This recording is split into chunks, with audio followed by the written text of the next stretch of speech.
be presented.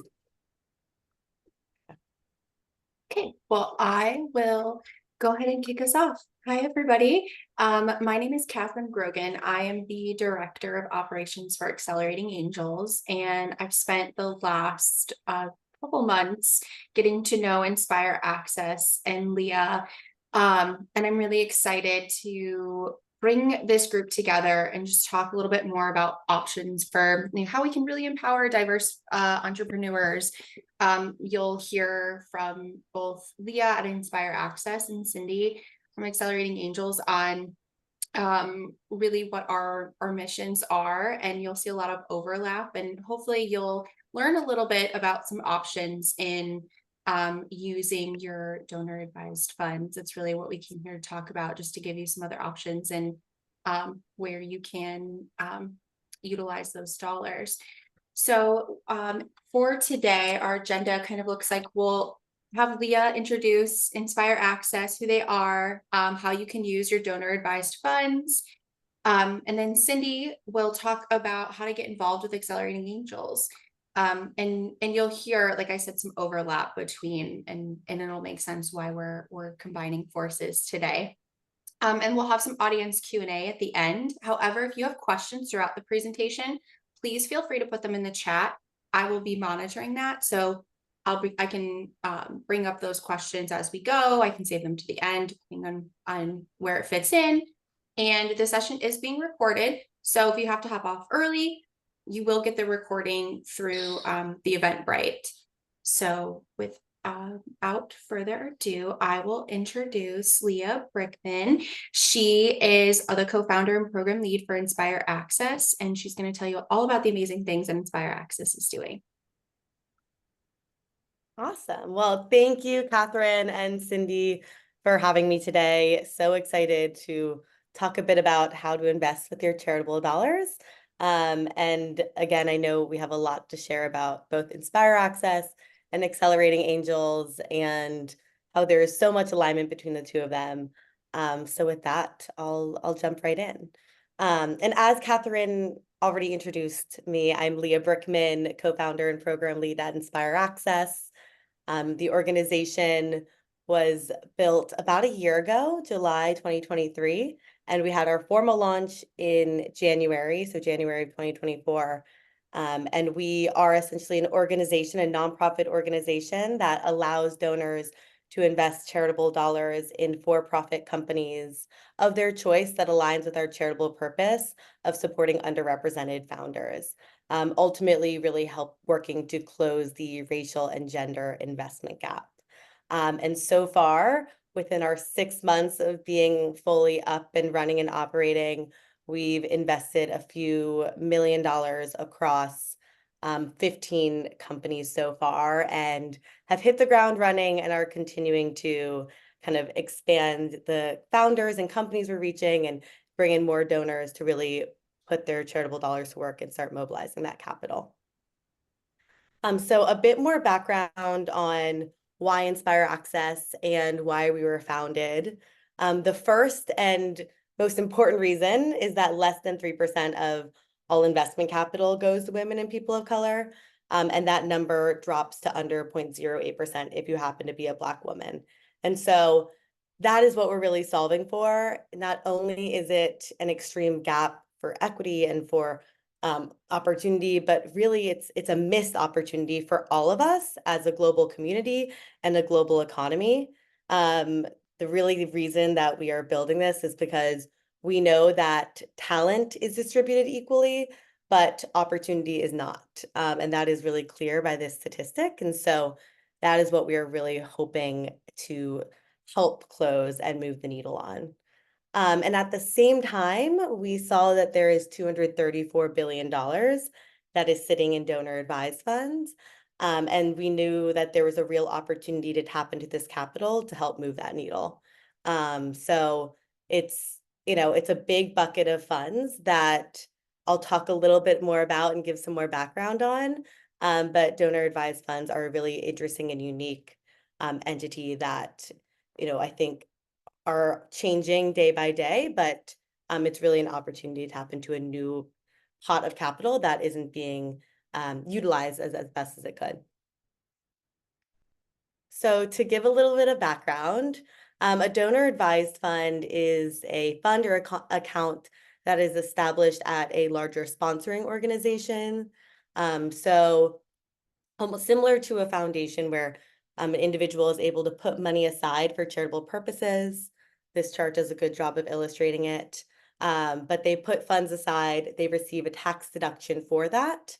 And then the account and fund is managed by the sponsoring organization and is able to grow tax-free and then be granted out to the 501c3s of the advisor's choice. So the original donor is able to then advise on how funds are directed after receiving that tax deduction.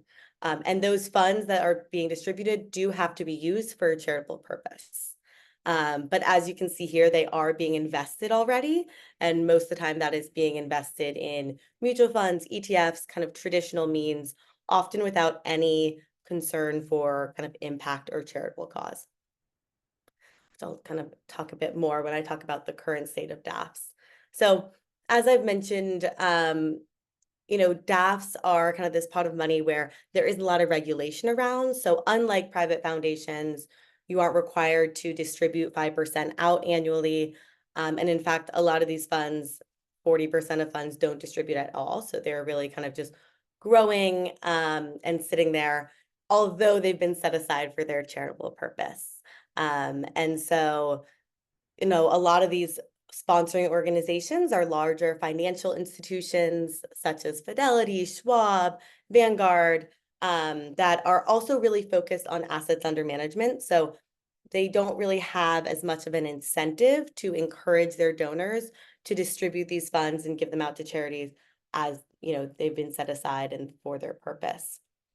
And that is really kind of why we saw this opportunity with Inspire Access, is to make it easy for individuals who have money sitting in DAFs and are growing it so they can further their charitable giving, to have an alternative investment model that is more aligned with the purpose of what those funds have been set aside to do. So one question that we get very often is that I thought DAFs could only grant to a 501c3. And this myth is true in some ways. So it's true because the largest DAF platforms that I mentioned, those Fidelity's, Vanguard, et cetera, are structured so that they aren't allowing individuals to direct investments, even charitable aligned investments with those funds. And that is largely due to the fact that it is easiest for them to prove their foundations or organizations' charitable purpose by strictly allowing people to grant to 501c3s. That being said, that is not the case across all DAF platforms or charitable dollars. Any kind of DAF or charitable dollar that's been put aside for philanthropic purpose is able to be invested so long as the impact and charitable purpose of those funds can be demonstrated. And this really kind of goes back to 2015 with the UN Sustainable Development Goals, when they were developed to tackle our world's and global issues that we are facing collectively, and recognizing that there is, I think, a $2.5 trillion financing gap in order to achieve those goals.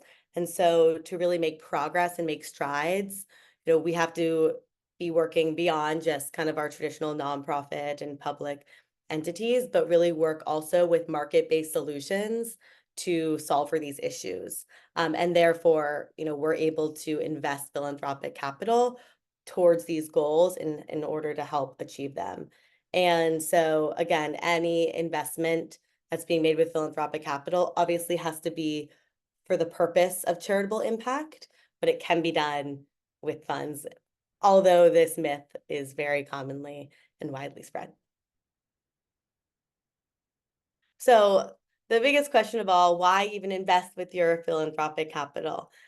So at Inspire Access, we really like to see this as an opportunity for individuals to do good twice. So when their money has been put aside to make an impact and be given out to nonprofits, this is an opportunity to do good with an investment. So direct that money towards a for-profit that's aligned with impact and aligned with their charitable purpose and the values and mission that they care about via an investment, and then gain those returns to go back to their charitable entity and fuel their future giving. So it's really an alternative investment model to the funds that have been set aside and are growing anyways. This way you get to do good twice with it. We also see it in a lot of ways for investors as an additional pot to tap into. So if they've been making investments with their personal capital, which we are extremely supportive of and like to promote as well, it's also another kind of pot of funds to tap into and invest as well. So now a bit about Inspire Access's model and how we are making that happen. We are a founder first organization, so we are really about supporting our founders and helping them access capital. Like I said before, that's our main goal and priority. But we also know that in order to move that capital, we want to make it as easy as possible for donors to do so. So we've kind of structured ourselves in our model to make it really simple. So as a 501c3 nonprofit, we sit as a drop down on most staff platforms. So the first step is to make a charitable contribution to Inspire Access, just like a traditional grant you would make to any other nonprofit. And I've been talking a lot about donor advised funds. We do take grants from donor advised funds. You can also make a donation from your private foundation or just from your personal capital, writing a check and receiving a tax deduction, just like you would to any other nonprofit. And then once we receive those funds, you will be able to recommend an investment that you want Inspire Access to make, obviously aligned with our mission of supporting underrepresented founders. So you can either recommend a new company or fund that you would like Inspire Access to diligence and ensure alignment with our charitable mission. You may choose from a company or fund within our ecosystem that you would like to direct your investment towards. Or third, can say, I want to make an investment, but I would like Inspire Access to decide to invest that. And we'd work with our investment committee to make that decision. And then once that's decided, Inspire Access makes the investment in that company. And then any returns that are made, always based on the founder terms. So I'll talk a bit later, but we do limited partner positions, direct equity investments. We have a few debt investments. Terms are always up to the founder. But any returns that are made off of that investment, we have an agreement with the donor stating that they will be returned back to your charitable entity or can be reinvested in another company or fund in alignment with our purpose. So it really is a smooth and simple process. Inspire Access is managing it all the way. Once the money is kind of donated and in our hands, we work with the donor to make sure it's a really smooth and easy process. And so, like I mentioned, we are really focused on investing in brilliant and diverse founders who are, working hard to receive access to capital and uplifting and promoting many, many founders. On our website, you can go on and kind of fill out our Partner with Us form, which allows us to understand kind of what your company is doing, where you are in your fundraise, so we get a sense of that. And through kind of a due diligence process, we can bring you into our ecosystem as an option for our donors to choose from. But we also like to say we are sector agnostic, so it's really focused on who is the founder and who we're supporting, really uplifting women and people of color to close that gap. So that's what we're working towards, and it's quite a range of different opportunities from limited partner positions to direct investments in kind of all sorts of sectors and so forth. So many different options to choose from based on the investor's kind of alignment and what they care about. So that is Inspire Access, and I will pass it on to Catherine to introduce Cindy and Accelerating Angels. Thank you. And I have a few questions before we move Oh yeah, on. of So course. one, if somebody is new to even setting up a donor advised fund, is that something you can help them with? I feel like you might have mentioned this, but is that something you can help them with, or is there somewhere you can like direct people to just like learn more about like that setting up that Yeah. process? So with Inspire Access, we actually, I would say we have, I'll probably say, um, maybe it's closer to 10% of our donors and investors, but they actually just make investments with their personal, um, so they write a check to Inspire Access as a donation to us, and that's how they invest, as opposed to setting up a DAF and then making the investment.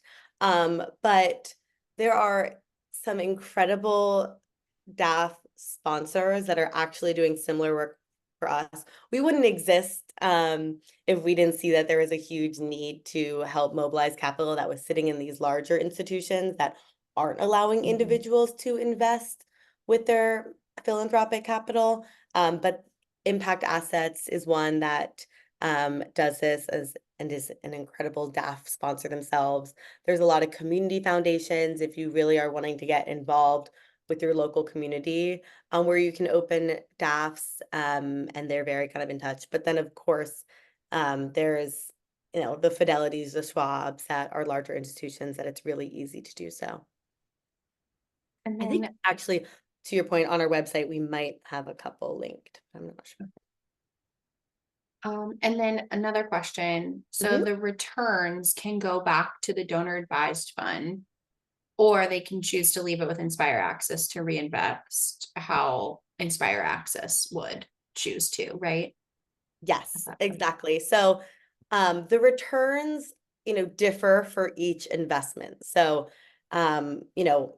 whether it's a direct equity investment, we do have some structured notes. So, for example, one of our founders, she provides working capital loans and has a 3-year note of 3% annually. And so those distributions are coming back on an annual basis. Other ones we don't necessarily always know the timeline of them, if they're direct equity investments, and it can be several years. But once those returns are received from Inspire Access, we will work with the original, obviously the donor, to see if they would like to have them return to their charitable entity to give out to other nonprofits, or the option to reinvest in another company or fund, or in some cases, for the 3-year note, they can do another 3-year note. So fully donor driven. Inspire Access is managing kind of the investment process until we receive those returns and are in kind of annual communication. We actually send out kind of 2 annual reports on their investments, and stay in good communication with our donors. Thank you, Leah. That was really Of course. informative. And if there are any other questions, go ahead and continue to put them in the chat for me. Um, Thank you, Catherine. yeah, you're welcome. Okay, let me screen share mine. That way I can um,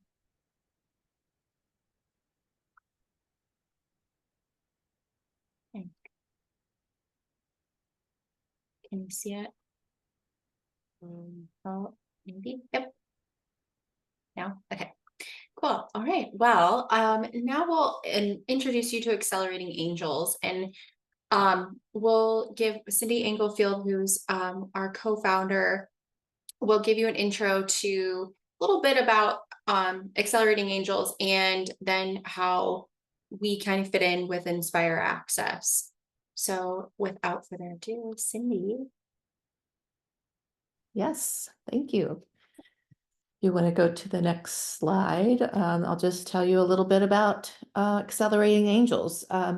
My co-founder, Mary McCarthy, and I launched Accelerating Angels for the same purpose and the same reason and the same reaction as Leah and her team. And I think it's a mother-daughter, right? Is your mom also launched it, right? Yes, So yes. I love the mother-daughter thing too. I'm bringing my daughter into Accelerating Angels as a aspiring angel Good. investor. It creates for a wonderful culture just across Yeah. our team of, yes. That's great. Wonderful. So yeah, that less than 2%, less than 3%, wherever it is today, it's still in that range of women getting access to venture capital. And we just really, it was a knee-jerk reaction. We looked and said, we have to do something. You know, with women getting this little, there has to be something done. And our belief is that angel investors come in right after friends and family money and come in, and we're really kind of their first non-friends and family investors.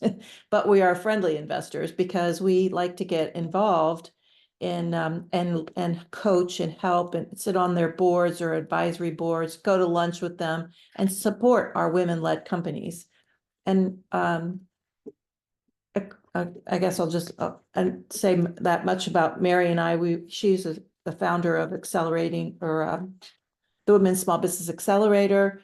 And I'm a serial entrepreneur and a longtime angel investor. So we just kind of put our, you know, our experiences together and say, we really have to do something about this. So a little bit about Accelerating Angels. You in order to be sanctioned by the SEC as an angel investing group, we decided to launch a group, and you have to be an angel investor. You have to be a accredited investor. Accredited investors. If you go back to the accredited investor slide, please. Yeah. The definition is that you have to have accumulated a higher net worth, like $1 million in total net worth, or you could also be in like making $200,000 a year, or with a spouse $300,000 a year. That is the SEC's guidelines. They really do that to protect and regulate, to protect angel investors or people from losing too much. So that's the regulation that we operate in. And so you can go ahead. There we go. And so if you have questions about that, put it in the chat. Happy to talk to you. But we also at Accelerating Angels love to educate investors and bring people in even before they've actually reach that wealth threshold, because I feel like this is something that's very important. We need to get more women involved. We need more women in venture capital making those decisions on who to invest in. But here's a slide about how, why you might want to become an angel investor. And if you want First to, of all, there's supposed to be a link here. So when I send this out, I'll make sure there's a link. But if you want to learn more about angel investing in general, we're not really going super into that today, but we have a different webinar that we can link here if you're curious about that side of the spectrum. Sorry. okay, thank you, Catherine. So why become an angel investor? We all want to make money with our investments. That's number one. So that's our number one priority too at Accelerating Angels. Also, many times if you work with a financial planner, they'll say, let's diversify your investment portfolio. Even within your IRA, and the IRA custodian tries to diversify it so that you get the upside and the downside of any market downturn or upturn. So this is just another way, taking it out of the money out of the public market and saying, I want to carve out a little bit and diversify my total investment portfolio by investing in maybe some private companies, and really for the purpose of making an impact. And private companies are innovative. They're looking at, especially women founders are looking at the big problems they see in the world, and they want to make change, and they are inventing companies to solve those problems. So we go into much more detail in our Angel Investing 101. And Catherine, you can switch to the next slide. So we talked about less than 3% of venture. You can go to the next slide. And I mentioned that how few women are working in venture. Less than 12% of women are working in, it's a very male dominated industry. But the good news is women angel investors are on the uptick. They're now up to 24. I actually saw a statistic, this slide might be a little bit old, of 42% of women investors. So this is a trend, and we are being, we feel like we're the catalyst to make that happen for women and men. We have men in our group as well, that believe in putting their money into this opportunity to invest in women-led companies. Catherine, yep. So, like I said, our mission, we want to be the catalyst. I should be controlling the slides because I'm talking faster than the slides are going. But yes, there's definitely a gap, and the opportunity is there. It's a big white space of where women are not being invested in, and we angels decided that we need to come in and take an opportunity to invest in some really great companies. So that's our mission. Some of our goals are, of course, our number one, I always put it at the top, to make investors a return on their investment. Okay. And also we want to raise the angel funds that invest in those women. We want to grow an angel community. Part of our mission is to educate investors and female founders. Through our foundation, we have programs to help female founders, and to make founders wealthy. I really want women. I feel like this is a very important thing, to get women in the C-suite, to get them running their own companies, to get them exiting and getting wealthy in an exit when they get acquired.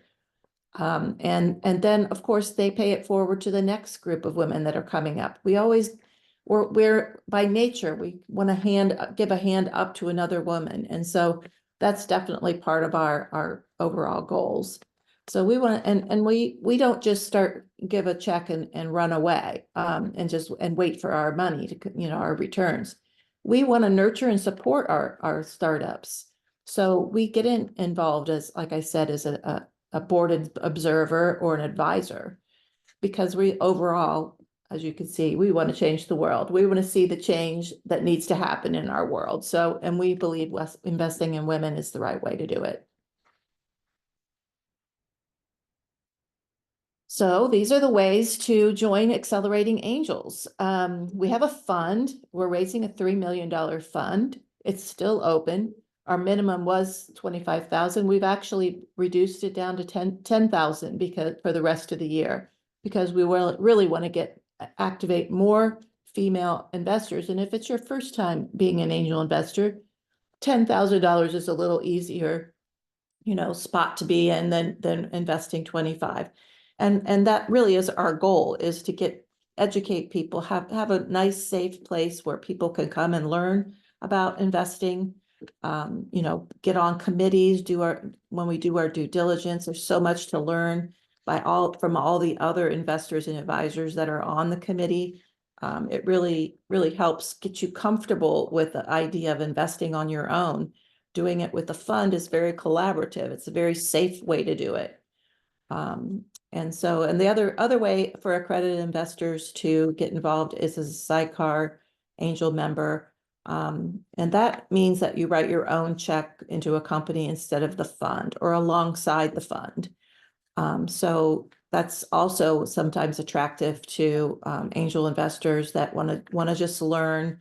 It's $1,000 a year to become a sidecar angel member of our organization, and you can be just as involved in everything, and learn in a safe and comfortable, fun environment.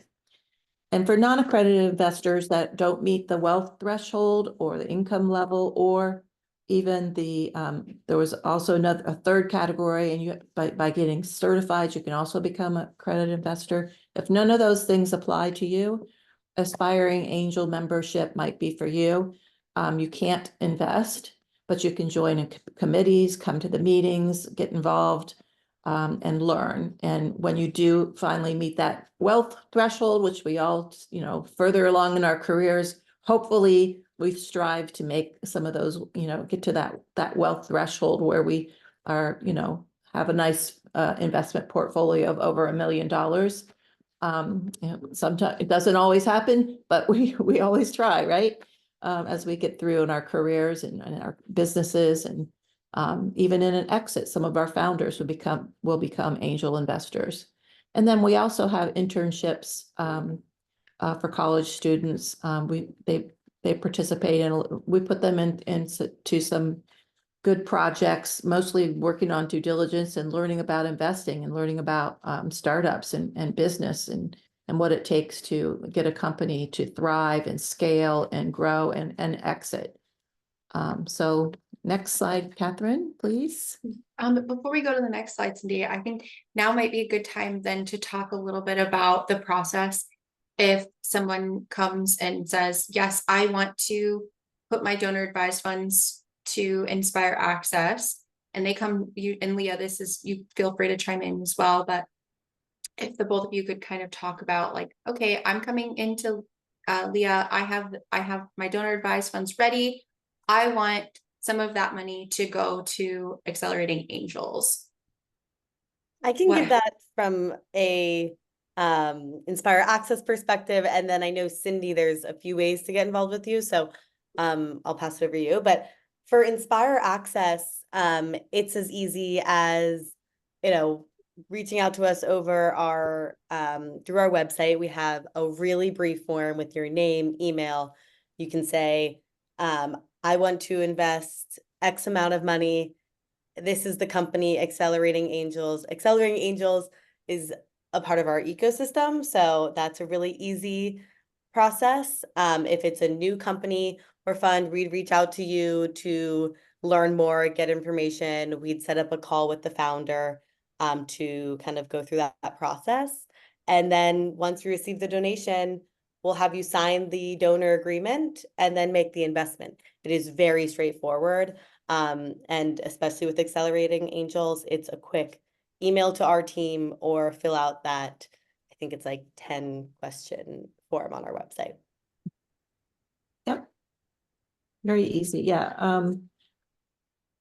Our investment subscription agreement and our terms are to invest a minimum of 10,000. People have invested much more than that. But to get started with us, you know, it would be a $10,000.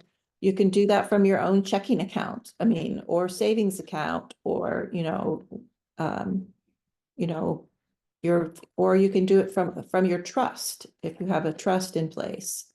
And trusts typically have to have a different threshold. I think they have to be 5 million in assets, but and then also an IRA can be used.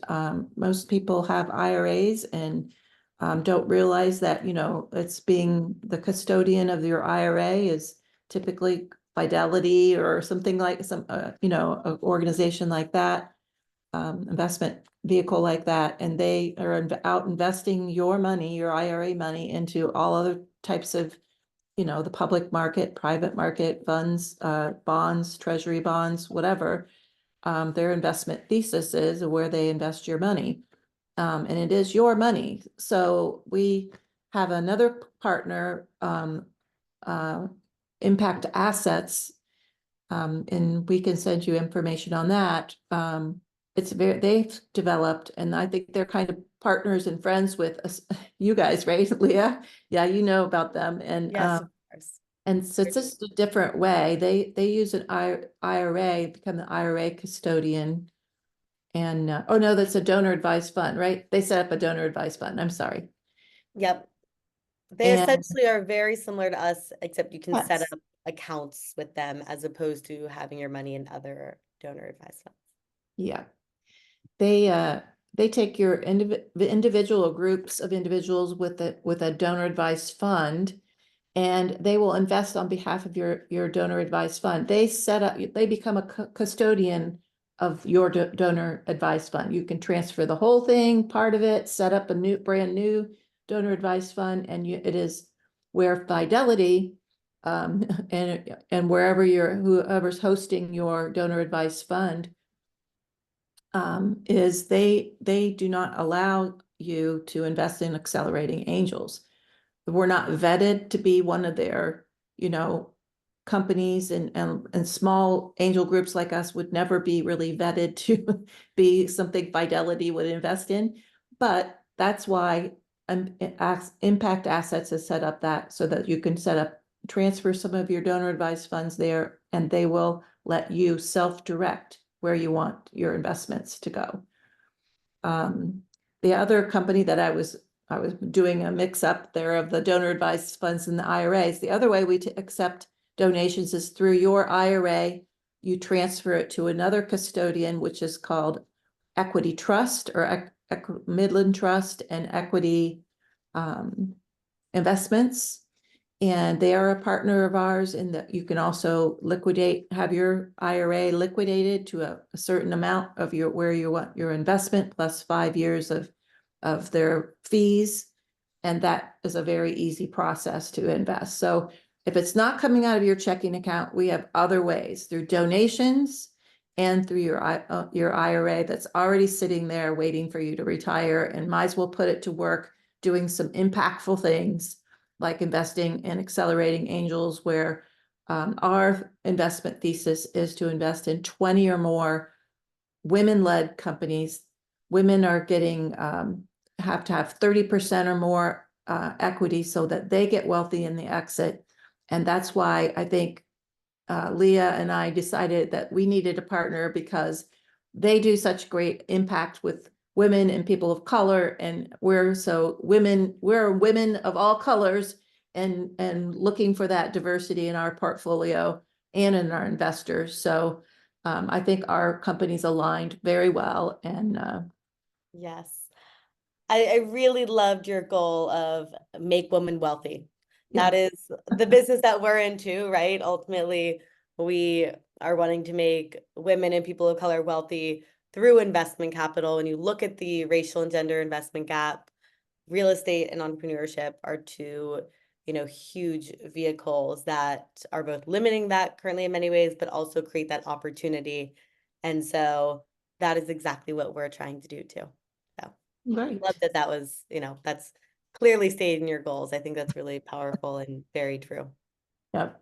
Well, I appreciate what you're doing, and I'm so glad that we have partnered, and that we can give this option for investors that have money sitting in their donor advised funds, in their IRAs, in their investment portfolio, that they could pull out and make an impact on women-led companies. So I appreciate you, Leah, and we're happy to open it up to questions. If anybody has any questions about angel investing, about investing in general, anything that Leah's doing, please put it in the chat, or we can turn off your microphone and raise your hand, and we'd be happy to talk to you.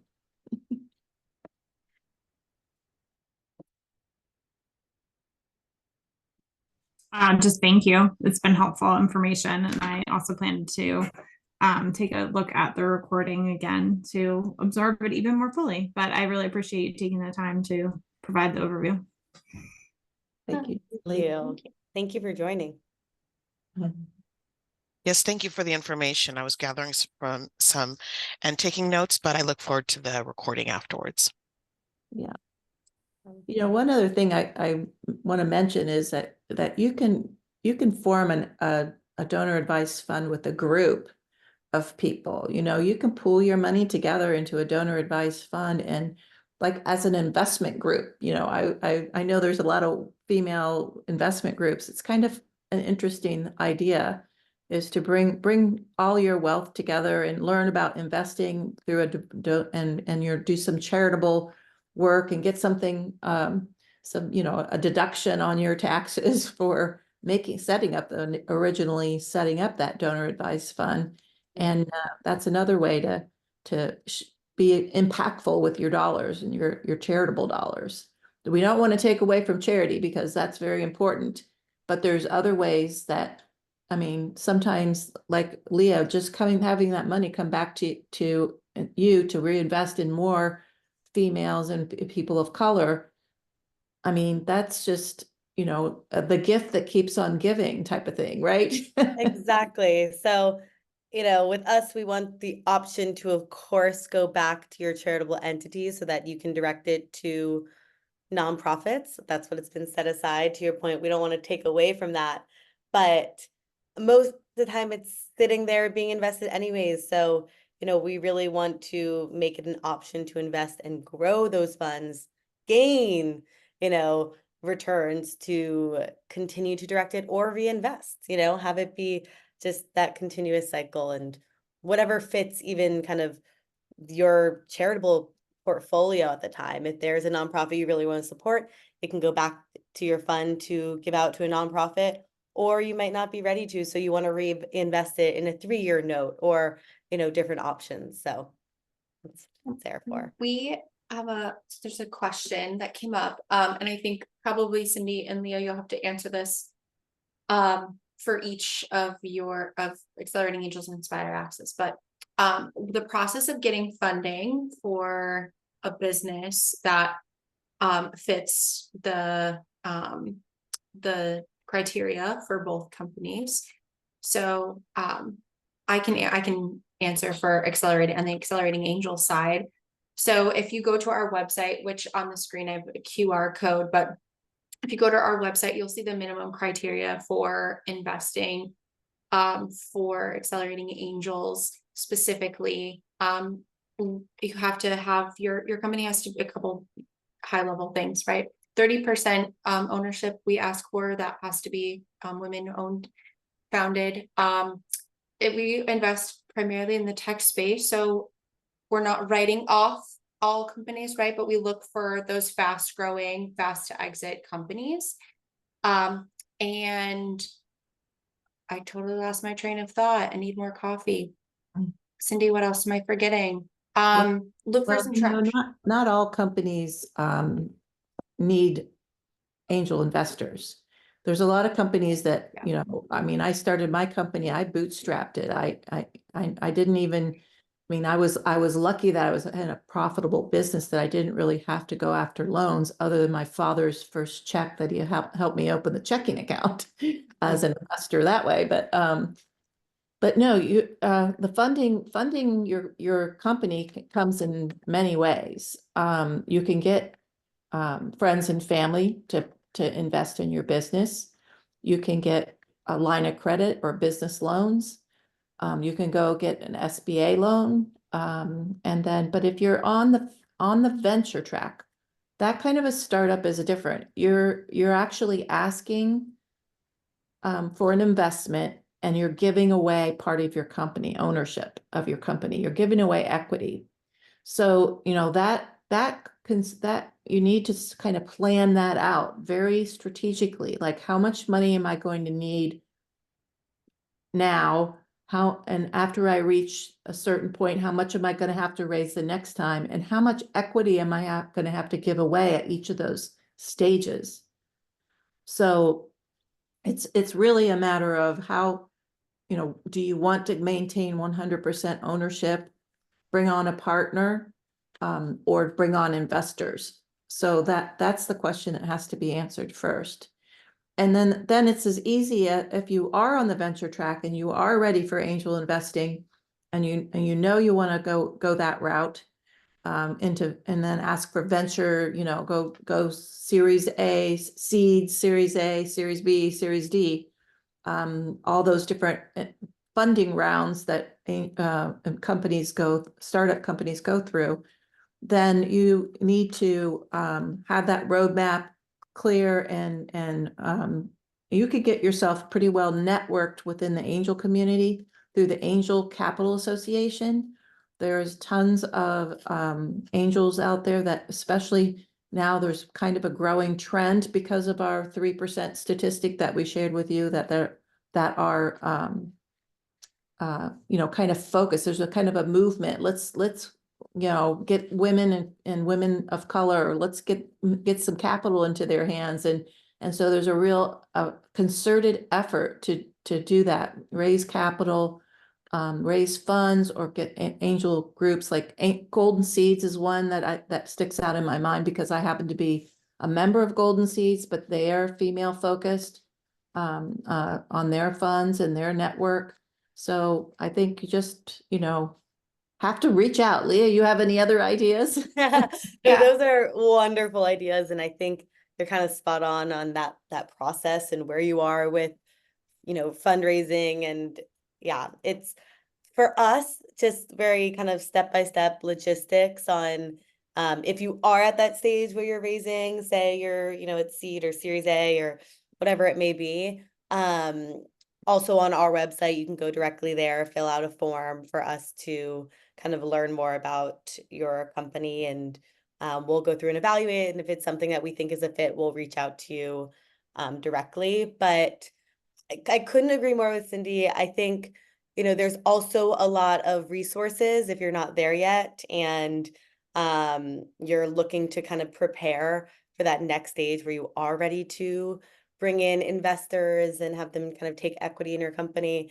There's a lot of accelerators or also just kind of resources on getting investor ready that are really helpful. And we're actually kind of building out more of a resource guide right now. So follow us on kind of throughout our social media and our website, and we'll be sharing that hopefully within the next few months. But I would say that's a really good starting point is, just kind of continuing to explore resources and see if that's kind of the next step you want to take. So great advice. And I will say too, watch out on our social channels as well, because we have an event coming up in October to actually talk about this topic. So be on the lookout. All right. Well, I think that's it. Thank you all so much for joining. And again, I'll send out the recording sometime today. So if you don't get it, and if it doesn't get to you for some reason, I go through Eventbrite, so you'll see it through there, but sometimes it gets wonky. So if you don't get it, go ahead and give me shoot me a note on there, and my contact info is on the Eventbrite site. Thank you, Catherine and Cindy, and everyone for joining. Thank Thank you. you. Nice to meet you all. Thank Nice you. meeting you.